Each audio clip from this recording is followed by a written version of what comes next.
Perkenalkan, nama saya Nurlinda dengan NIM 190110078. Baiklah, di sini saya akan menjelaskan tentang materi disiplin positif.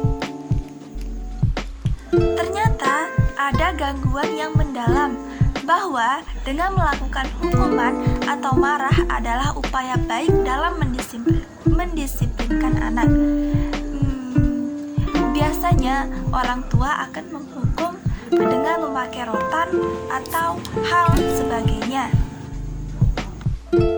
Nah, adapun disiplin positif yang harus diterapkan oleh orang tua yang pertama adalah bagaimana orang tua dengan cara menumbuhkan disiplin yang didorong oleh kesadaran dalam diri anak tanpa hukuman atau ancaman dan hadiah atau sogokan.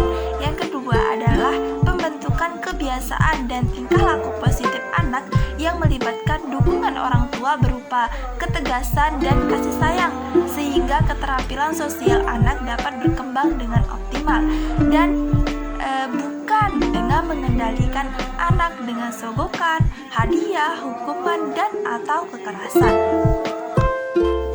Adapun tujuan dari disiplin positif ini adalah yang pertama, bisa membuat anak bertanggung jawab akan dan akibat dari tingkah lakunya. Yang kedua adalah memberi kesempatan anak untuk membuat dan membangun tingkah laku sesuai keinginan dan tentunya sesuai dengan lingkungannya.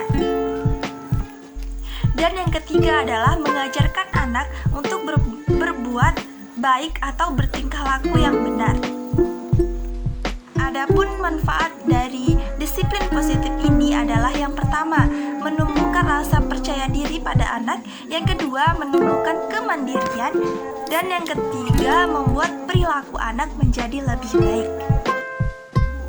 Nah, adapun cara untuk menumbuhkan disiplin pada anak, yang pertama adalah membuat kesepakatan bersama.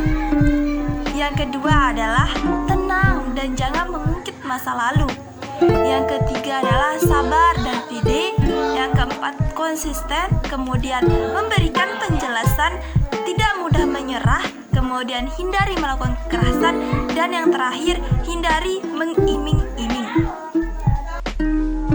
Adapun yang harus dilakukan oleh orang tua, yang pertama adalah menunjukkan sikap tegas dan konsisten dan kasih sayang.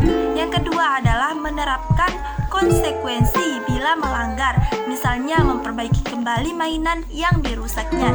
Dan yang ketiga adalah memberi anak mengelola emosi, tenang, dan melakukan komunikasi dengan baik.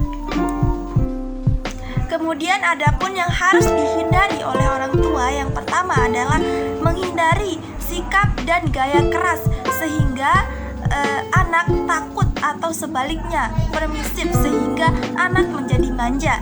Yang kedua adalah memberi hukuman, misalnya dipukul, berkata kasar, dan lain-lain. Hal ini sangat harus dihindari oleh orang tua. Dan yang ketiga adalah toxic parenting. Baiklah, hanya ini dari saya. Kurang dan lebihnya saya mohon dimaafkan. Terima kasih. Wassalamualaikum warahmatullahi wabarakatuh.